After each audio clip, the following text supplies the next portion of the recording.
السلام علیکم. حق موجود. آج ایک بار پھر طالبان نے افغانستان کے دارالحکومت کابل کا کنٹرول سنبھال لیا ہے. میرے خیال میں دنیا بھر کی آج کی سب سے بڑی خبر یہ ہے کہ افغانستان آج ایک بار پھر طالبان کی کنٹرول میں آ چکا. کچھ لوگوں کا خیال یہ ہے کہ 14 اگست یوم آزادی پاکستان، 15 اگست یوم آزادی ہندوستان اور 16 اگست یوم آزادی یعنی کہ طالبان کی حکومت، طالبان کی کامیابی کے دن کے طور پر منایا جائے گا. اور اس قسم کے معاملات شاید اتفاق نہیں ہوتے، ان کے پیچھے سیدھی بات ہے بین الاقوامی ایجنڈا ہوتی ہے. پاکستان، ہندوستان، افغانستان پڑوسی ملک ہے اور مختلف نظریات رکھنے والے ملک ہیں. پاکستان اور افغانستان ہیں تو مسلم ممالک، لیکن پاکستان کی طرز حکمرانی، اسلامی جمہوریہ پاکستان کی طرز حکمرانی اور افغانستان میں طالبان کے نام پر قائم ہونے والی حکومت کے انداز میں بھی بہت بڑا فرق ہے. تو بہرحال یہ اتفاق ہے یا بین الاقوامی ایجنڈا، یہ ہمارا موضوع گفتگو نہیں ہے. بہرحال یہ اپنی جگہ پہ بڑی اہمیت کی حامل ایک بات ضرور ہے، اور اس لیے افغانستان میں طالبان نے آج کابل کا کنٹرول سنبھال لیا ہے. یعنی کہ دارالحکومت پر جس فریق کی حکومت ہوتی ہے وہی ملک پر قابض اور حکمران تصور کیا جاتا ہے.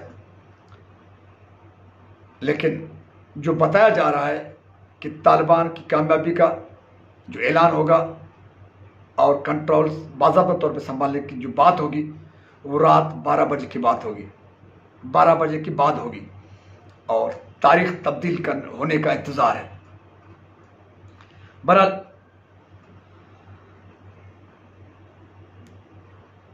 1994 میں کندھار سے ملا عمر نامی ایک شخص نے،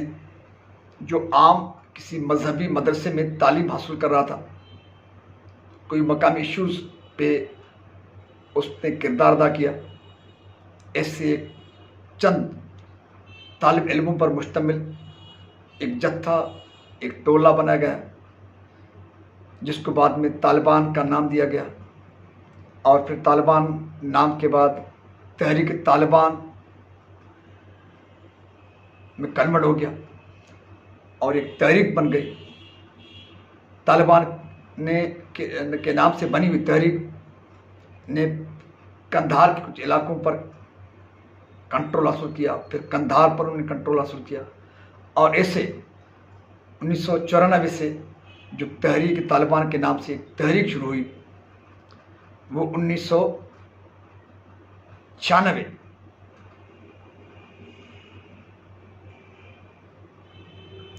کو افغانستان کے دارالحکومت کابل تک پہنچتی ہے اور کابل پر وہ اپنا کنٹرول سنبھال لیتے ہیں. افغانستان کے اکثر علاقوں پر طالبان کا کنٹرول کابل سمیت وہ 2001 تک رہتا ہے. اس کے بعد امریکی مداخلت ہوتی ہے، اور آج 2021 کو ایک بار پھر افغانستان کی راجدھانی یعنی کہ دارالحکومت کابل پر طالبان نے کنٹرول کر لیا ہے. کچھ لوگوں کے لیے بڑی خوشخبری ہے اور کچھ لوگوں کے لیے بڑی بدخبری ہے. یقیناً نظریات کی بات ہے. جو لوگ طالبان کے حمایتی ہیں ان کی بڑی خبر ہے. جو طالبان اور طالبان کے نظریے سے، ان کے انداز سے، ان کی حکمت عملی سے اختلاف کرتے ہیں، ان کے لیے بہت بڑی بری خبر ہے. یہ الگ چیپٹر، الگ بحث ہوگا. آج کی گفتگو کا ہمارا محور اور مرکز قطعی طور پہ یہ نظریاتی بحث نہیں ہے. بہرحال بات یہ ہے، 1994 میں تحریک طالبان قندھار کے علاقے سے شروع ہوتی ہے. 1996 میں کابل تک وہ تحریک پہنچتی ہے، اور 2001 کے بعد وہ تحریک پھر زوال پذیر ہوتی ہے. اور آج 15 اگست 2021 کو طالبان ایک بار پھر کابل میں داخل ہوتے ہیں اور کابل کا کنٹرول سنبھالتے ہیں. 1996 میں اس وقت کے افغان صدر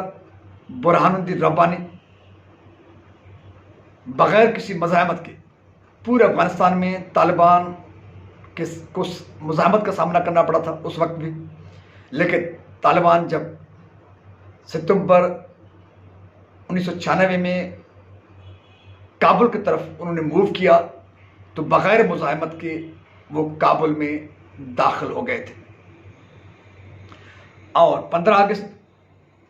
2021 کو بھی مزاحمت کے بغیر کابل کا کنٹرول طالبان نے سنبھال لیا ہے. اس وقت تک طالبان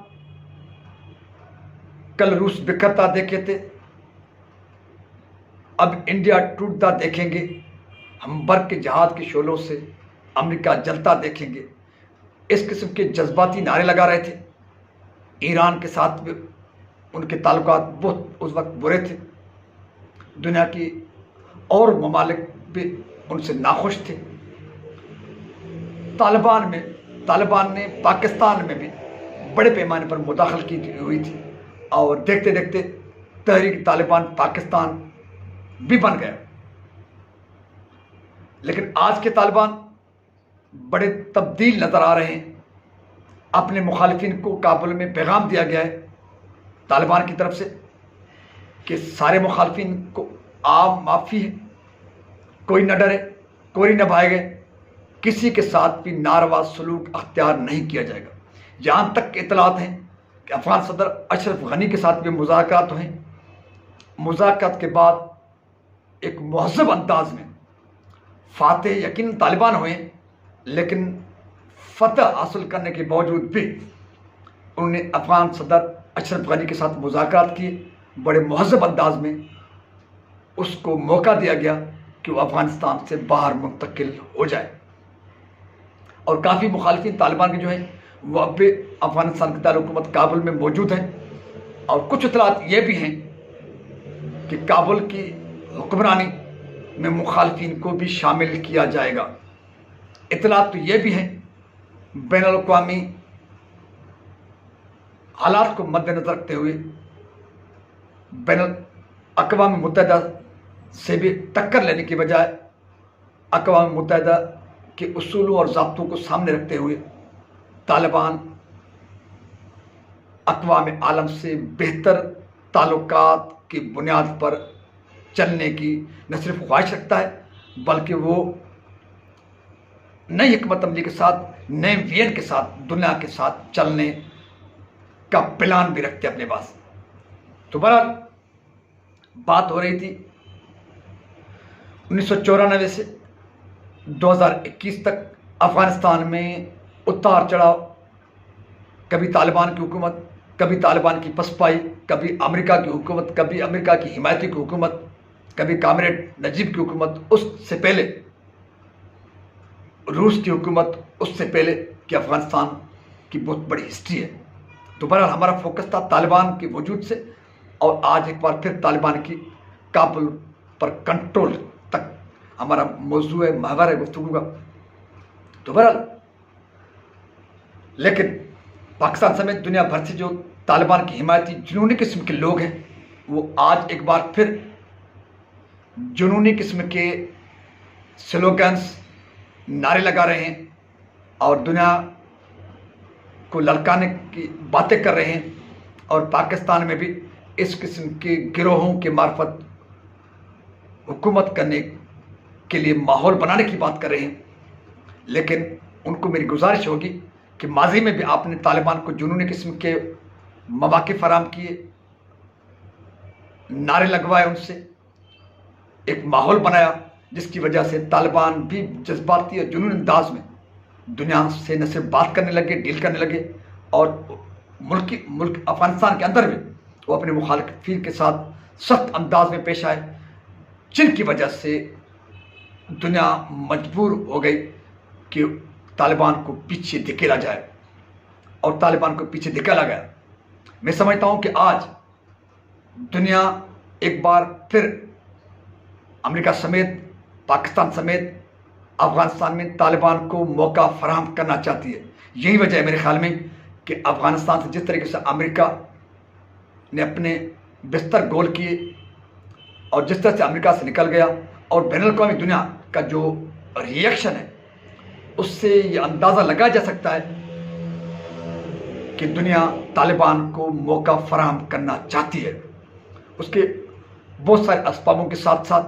یہ اسباب بھی ہو سکتے ہیں کہ افغانستان کے لوگوں کی بڑی جو حمایت ہے، بڑی تعداد میں، وہ طالبان کو حاصل ہے، اور دنیا دیکھنا چاہتی ہے کہ طالبان لوگوں کے اس اعتماد کو حکمرانی میں کافی طویل عرصے تک رہ کر کس طرح سے نبھاتے ہیں، اس اعتماد کو کس طرح سے بحال رکھتے ہیں۔ یا صرف افغانستان میں جنگ، جدل اور نفرت کی آگ ہی جو ہے طالبان کے معرفت بھڑکتی رہے گی، یا طالبان اپنے ملکی حالات سے لے کر پڑوسی ممالک کے ساتھ اور دنیا بھر کے ساتھ نئی حکمت عملی اور پیار، محبت اور اخوت اور بھائی چارے کے ساتھ ڈیل کرتے ہیں، چلتے ہیں، چلنے کی خواہش رکھتے ہیں، حکمت عملی بناتے ہیں۔ تو بہرحال یہ طالبان بھی ہے کہ وہ ملک کے لوگوں کا اعتماد کس طرح سے بحال رکھتے ہیں، اپنے نظریے کی کس طرح سے آبیاری کرتے ہیں، کیونکہ ان کے نظریے کے لیے آبیاری کی بھی یہ ضروری ہے کہ وہ حکمت، دانشمندی اور فہم کے ساتھ نہ صرف افغانستان میں حکومت قائم رکھیں، بلکہ اپنے مخالفین کو بھی حکمت عملی اور پیار کے ساتھ اور مدبرانہ انداز کے ساتھ وہ ڈیل کریں، اپنے پڑوسی کے ساتھ مدبرانہ انداز کے ساتھ ڈیل کریں، بلکہ اقوام عالم کے ساتھ بھی وہ انتہائی فہمیدہ اور مدبرانہ انداز سے چلنے کی کوشش کریں گے، تو وہ اپنے نظریے کی آبیاری بھی کر سکیں گے، افغانستان کی خدمت بھی کر سکیں گے، آگ میں جلنے والے تباہ حال افغانستان کو خوشحالی کی طرف گامزن بھی کر سکیں گے۔ اگر نہیں وہ جذباتی ہوتے رہے، اپنے جنون لوگوں کے جذباتی سلوگنس پہ آتے رہے، تو پھر افغانستان میں بھی ان کو بہت سارے مسائل کا سامنا کرنا پڑے گا، پڑوسی کے ساتھ میں ان کو بہت سارے مسائل پیش آ سکتے ہیں، اور اقوام عالم کا بھی اعتماد وہ حاصل نہیں کر سکتے۔ اس لیے طالبان کے لیے ضروری ہے کہ وہ فہمیدہ ہو جائیں، وہ مدبرانہ اور فہمیدہ انداز میں نئے حکمت عملی کے ساتھ افغانستان کے معاملات کو ڈیل کریں، اپنے پڑوسی کو ہینڈل کریں، اور اقوام عالم کے ساتھ بھی انتہائی فضیلت اور پیار، اخوت اور بھائی چارے کے انداز میں بین الاقوامی حالات کو مد نظر رکھتے ہوئے ایک حکمت عملی بنائیں گے۔ ابھی بات کرتے ہیں افغانستان میں قائم طالبان حکومت اور افغانستان میں جو ہجرت ہو رہی ہے وہ زیادہ تر پاکستان میں ہو رہی ہے۔ طالبان کے لیے یہ لمحہ فکریہ ہونا چاہیے کہ جب ان کی حکومت آتی ہے تو لوگ وہاں سے نقل مکانی کرتے ہیں۔ ایک طرف تو یہ حقیقت ہے کہ طالبان کو وہاں کے لوگوں کی حمایت حاصل ہے، اگر وہاں کے لوگوں کی طالبان کو حمایت حاصل ہے تو پھر کیا اسباب ہیں جب طالبان کی حکومت افغانستان میں قائم ہوتی ہے تو لوگ وہاں سے نقل مکانی کر کے افغانستان چھوڑتے ہیں۔ یہ طالبان کے لیے ایک لمحہ فکریہ ہونے کے ساتھ ساتھ ایک بڑا سوال ہونا چاہیے، ایک بڑی چیلنج ہونی چاہیے کہ لوگ ان پہ اعتماد بھی کرتے ہیں، پر جب ان کی حکومت افغانستان میں قائم ہوتی ہے تو پھر لوگ افغانستان چھوڑنے پر کیوں مجبور ہوتے ہیں۔ اس لیے طالبان کو اس بات پہ سوچنا پڑے گا، اس چیلنج کو قبول کرنا پڑے گا، ان کو اس قسم کی نئی حکمت عملی ترتیب دینی پڑے گی تاکہ لوگوں میں جو طالبان کی حکومت کے باعث جو خوف پایا جاتا ہے، جو بے اعتمادی ہے، جس کے باعث لوگ افغانستان چھوڑتے ہیں اور مختلف ممالک کا رخ کرتے ہیں، خاص طور پہ افغانستان کے لوگ پاکستان کا رخ کرتے ہیں، اور پاکستان میں سب سے زیادہ سندھ کا رخ کرتے ہیں۔ تو اس لیے طالبان کو جہاں پر اس پہ فخر کرنا چاہیے کہ افغانستان کے لوگ ان پہ اعتماد کرتے ہیں، وہاں پہ اس قسم کی صورتحال کہ ان کی حکومت کے بعد لوگ افغانستان کو چھوڑتے ہیں، اس کو نہ صرف عام سا کوسچن سوال سمجھنا چاہیے، ایک معمولی سی ایک بات سمجھنی چاہیے، بلکہ میرے خیال میں طالبان کے لیے ایک بڑا لمحہ فکریہ ہونا چاہیے۔ اس حد تک اس کو سیریس لیں کہ لوگ کیوں ان کی حکومت کے بعد افغانستان چھوڑتے ہیں جبکہ لوگ ان پہ اعتماد بھی کرتے ہیں. تو اس کو چیلنج سمجھ کر طالبان ڈیل کریں گے اور ایسی حکمت عملی بنائیں گے کہ لوگوں کا اعتماد بحال ہو جائے. جو لوگ وہاں سے ابھی نقل مکانی کر رہے ہیں نہ صرف وہ نقل مکانی کرنے سے گریز کریں بلکہ جو نقل مکانی کر چکے ہیں وہ بھی واپس افغانستان آ کر افغانستان کی معیشت کو وہاں پر بہتر کرنے کے لیے اپنے حصے کا کردار ادا کریں. یہ چیلنج طالبان میں کے لیے ہے افغانستان میں جن کی آج ایک بار پھر حکومت قائم ہونے جا رہی ہے. تو ہم امید کر سکتے ہیں کہ طالبان اس چیلنج کو قبول کریں گے اور اس قسم کی حکمت عملی بنائیں گے کہ لوگوں سے خوف ختم ہو جائے, لوگوں کا اعتماد ان پہ مزید قائم ہو تاکہ لوگ افغانستان میں رہنے کو ترجیح دیں بلکہ دوسرے لوگ بھی افغانستان میں جو ہے منتقل ہونے کے لیے سوچیں. تب طالبان کی کامیابی ہو سکتی ہے. اگر نہیں لوگ بھاگتے جائیں گے طالبان کے خوف سے تو پھر پہاڑوں پر حکومت کرنا میرے خیال میں نہ سے ان کے نظریے کی آبیاری ہو سکتی ہے نہ دنیا بھر کہ لوگ ان پر اعتماد کر سکتے ہیں کہ بھائی جن کے لوگ ان سے خائف ہیں وہاں پر رہنے کے لیے تیار نہیں ہیں, وہ نظریہ وہ خیال وہ طرز حکمرانی کس کام کی. تو اس لیے طالبان کے لیے بہت بڑا چیلنج ہے میرے خیال میں. اس چیلنج کو قبول کرتے ہوئے وہ ایسی حکمت عملی بنائیں گے جس سے ان کے لوگوں کا ان پر اعتماد بحال ہو. لوگ نقل مکانی کرنے کے بجائے افغانستان میں رہنے کو, وہاں پہ کاروبار کرنے کو, وہاں پہ تعلیم حاصل کرنے کو ترجیح دیں. اس کے بعد میں بات کروں گا جو لوگ نقل مکانی کر رہے ہیں پاکستان میں اس پر خاص طور پر. تو پاکستان حکومت کو چاہیے کہ جو افغان مہاجرین پاکستان میں منتقل ہو رہے ہیں ان پہ کڑی نظر کی جائے. پہلے تو ان کی نقل مکانی جو افغانستان سے پاکستان منتقل ہو رہے ہیں اس منتقلی کو روکنے کی بھرپور کوشش کریں. اگر روک نہیں پاتے, ایسے حالات ہیں جو لوگ مجبوراً یا حالات ایسے ہیں کچھ لوگوں کو اجازت دینی پڑتی ہے, تو پاکستان کڑی نظر رکھنے کے ساتھ ساتھ ان لوگوں کی رجسٹریشن کریں. رجسٹریشن میں کسی بھی قسم کی کوئی بھی کوتاہی غفلت نہ برتی جائے. ایک بھی آدمی ایک بھی افغانی رجسٹریشن کے بغیر پاکستان میں داخل نہ ہو. اور اس کے بعد جو لوگ داخل ہوتے ہیں ان پہ کڑی نظر کی جائے کہ ان کی کیا سرگرمیاں کیا مصروفیات ہیں کیا کر رہے ہیں. جب افغانستان کے حالات بہتر ہوں تو ان کو واپس افغانستان کیسے منتقل کیا جائے گا اس پر پراپر ایک حکمت عملی بنا جائے, ایک ٹاسک فورس بنایا جائے. اور اس کے ساتھ ساتھ سندھ میں اکثر طور پر افغانیوں کی جو ہے نقل مکانی ہوتی ہے. افغانستان سے جو لوگ پاکستان میں آتے ہیں وہ زیادہ تر سندھ کو اور سندھ کی راجدھانی کراچی کو فوکس کرتے ہیں, یہاں پر آتے ہیں. تو میرے خیال میں یہ نامناسب ہوگا کہ سب لوگوں کو سندھ میں منتقل کیا جائے. جو لوگ پاکستان میں منتقل ہو رہے ہیں ان کو نہ سندھ میں منتقل کیا جائے نہ KPK میں نہ بلوچستان نہ پنجاب میں, بلکہ اگر وہ بلوچستان سے داخل ہو رہے ہیں چمن کے بارڈر سے تو بلوچستان میں ایک ایریا مخصوص کیا جائے جہاں پر کیمپ قائم کیا جائے. ایک جگہ پر افغانیوں کو وہاں پہ رہ جائے تاکہ ملک کے ادارے ان پر فوکس بھی کر سکیں. اب جب افغانستان کے حالات بہتر ہوں تو ان کو واپس بھی آسانی کے ساتھ کیا جا سکے. اور جو لوگ ترخم کے ذریعے پاکستان میں داخل ہو رہے ہیں ان کو KPK میں ان کے لیے کیمپس قائم کیے جائیں, وہاں پہ ان کو رکھا جائے. جو ممکن ہو سکے پاکستان حکومت ان کی سپورٹ کرے. جیسے جیسے افغانستان کے حالات بہتر ہوں ان کو پھر واپس افغانستان منتقل کیا جائے. نہ اس طرح کے ماحول ہو جس طرح ماضی میں ہوا ہے کہ لوگ دھڑ دھڑ آتے ہیں, ان کی کوئی رجسٹریشن نہیں ہوتی, ان کے پراپر کیمپ نہیں ہوتے, پھر لوگ پورے ملک میں پھیل جاتے ہیں اور پھر ان کو ڈھونڈنا, ان کی رجسٹریشن, ان کی واپسی حکومت کے لیے بہت بڑی نہ صرف مشکل ہوتی ہے بلکہ ایک بہت بڑا چیلنج بن جاتا ہے. میں سمجھتا ہوں کہ وفاقی حکومت اور صوبائی حکومتیں ماضی کی غلطیوں سے سیکھیں گے اور جو لوگ پاکستان میں مجبوراً جن کو رکھنا ہی ہے ایسے حالات ہیں, پہلے تو ان کو پاکستان میں رکھنے کی گنجائش نہیں ہونی چاہیے. ان کو وہاں پہ افغانستان میں واپس سے منتقل کیا جائے. اگر ایسے حالات ہیں کوئی ایسی حکمت عملی ایسی مجبوریاں ہیں تو پھر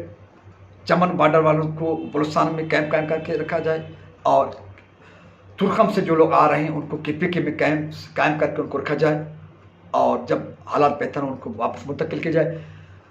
رہی بات طالبان مخالفت کی اور بین الاقوامی دنیا کی, اور جو باتیں ہو رہی ہیں وہ باتیں یہ بھی ہو رہی ہیں کہ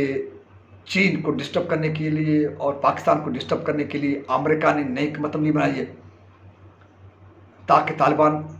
افغانستان میں مضبوط ہوں اور وہ پھر پاکستان میں حالات خراب کریں، اور جب پاکستان میں حالات خراب ہوں گے تو ان کے اثرات چین پہ پڑیں گے اور اس طرح سے چین کو اور پاکستان کو ڈسٹرب کیا جائے، کیونکہ چین بڑی تیزی کے ساتھ معاشی ترقی کے طور پر آگے بڑھ رہا ہے اور چین کی ترقی امریکہ کے لیے سر کا درد بھی بننے لگا ہے، اور اس سر کے درد کو اتارنے کے لیے امریکہ ایک نئی حکمت عملی کے ساتھ طالبان کو موقع دے کر، وہ سمجھتے ہیں، امریکی ادارے سمجھتے ہیں، امریکہ سمجھ رہا ہے کہ یہ باتیں ہیں دنیا کی جو ہو رہی، جو میرا خیال ہے کہ یہ باتیں، ان باتوں میں وزن ہے، ان باتوں کو ہم اگنور نہیں کر سکتے کہ امریکہ کی حکمت عملی ہے کہ طالبان کو موقع فراہم کیا جائے۔ طالبان جب مضبوط ہوں گے تو ان کو پتہ ہے کہ جذباتی قسم کے لوگ ہیں، جنونی قسم کے لوگ ہیں، کیونکہ ان کا ماضی کا ٹریک ریکارڈ جو بتا رہا ہے کہ یہ فہمیدہ لوگ نہیں، جو کہتے ہیں کہ جو طاقت کو اور قوت کو جو لوگ ہضم کریں، برداشت کریں اور اپنے دائرے میں رہ کر حکومت کو قائم رکھیں، دنیا کو جو ہے ڈسٹرب نہ کریں، اس قسم کے طالبان کا ٹریک ریکارڈ جو بتا رہا ہے، وہ جذباتی قسم کے فیصلے کرتے ہیں، جنون قسم کے فیصلے کرتے ہیں۔ اس لیے امریکہ نے ان کے جذباتی فیصلوں کا جو ٹریک ریکارڈ ہے اس کو سامنے رکھتے ہوئے ایک خیال یہ بھی ہے کہ اس حکمت عملی کے نتیجے میں طالبان کو موقع فراہم کیا جا رہا ہے تاکہ طالبان افغانستان میں مضبوط ہوں، جس کے بعد وہ پاکستان کو ڈسٹرب کریں، اور پاکستان ڈسٹرب ہوگا تو پھر چین ڈسٹرب ہوگا، اور اس طرح سے اس علاقے میں ایک بار پھر جو ہے کشیدگی کا ماحول پیدا کیا جائے اور اس پورے خطے کو ڈسٹرب کیا جائے، اور جب یہ خطہ ڈسٹرب ہوگا تو پھر چین کی جو ترقی ہے وہ رک جائے گی، اور یہ اپنے اس خطے میں جب حالات کشیدہ ہوں گے، ڈسٹربنس کا ماحول ہوگا، کشیدگی ہوگی، جنگیں ہوگی، ایک جنگی ماحول ہوگا، تو پھر چین جو ترقی کی طرف گامزن ہے اس کو پیچھے دھکیلا جا سکتا ہے۔ تو اگر اس قسم کی حکمت عملی ہے امریکہ کی یا دنیا کی طاقتور قوتوں کی، تو پھر طالبان کو اور طالبان کی حمایتوں کو مزید اعتدال کا راستہ اپنانا پڑے گا اور ان حالات کو سمجھ کر حکمت عملی بنانی پڑے گی۔ ایسا نہ ہو کہ طالبان ماضی کی طرح غلطیاں دہرائیں اور واقعتاً طالبان کی غلطی وجہ سے پاکستان ڈسٹرب ہو جائے اور پھر چین ڈسٹرب ہو جائے اور اس قسم کی کشیدگی کا ماحول پیدا ہو، جس کے نتائج میں نہ صرف طالبان کے لیے بری خبر ہوگی، اگر علاقے میں کشیدگی ہوتی ہے، بدامنی ہوتی ہے اور ایک جنگی ماحول پیدا ہوتا ہے، یہ طالبان کے لیے بری خبر ہوگی، پاکستان کے لیے بری خبر ہوگی اور چین کے لیے تو ہے ہی ہے۔ لیکن برحال میں کسی اور طرف چلا گیا، پھر بھی وہی بات کہ طالبان کو جو موقع ملا ہے اس موقع کو گنوائیں مت، جذباتی اور جنون قسم کے نعرے مت لگوائیں، جذباتی اور جنون قسم کے ماضی کی طرف فیصلے مت کریں۔ اگر فہمیدہ، سنجیدہ اور مدبرانہ فیصلے کریں گے تو میں سمجھتا ہوں کہ طالبان کی اپنی حکومت کو نہ صرف طول دے سکتے ہیں، قائم رکھ سکتے ہیں، بلکہ اپنے نظریات کی خدمت کر سکتے ہیں اور اپنے ملک کے لوگوں کی خدمت کر سکتے ہیں اور تباہ حال برباد افغانستان کو ترقی کی راہ پر گامزن کر سکتے ہیں۔ نیک خواہشات کے ساتھ کہ دنیا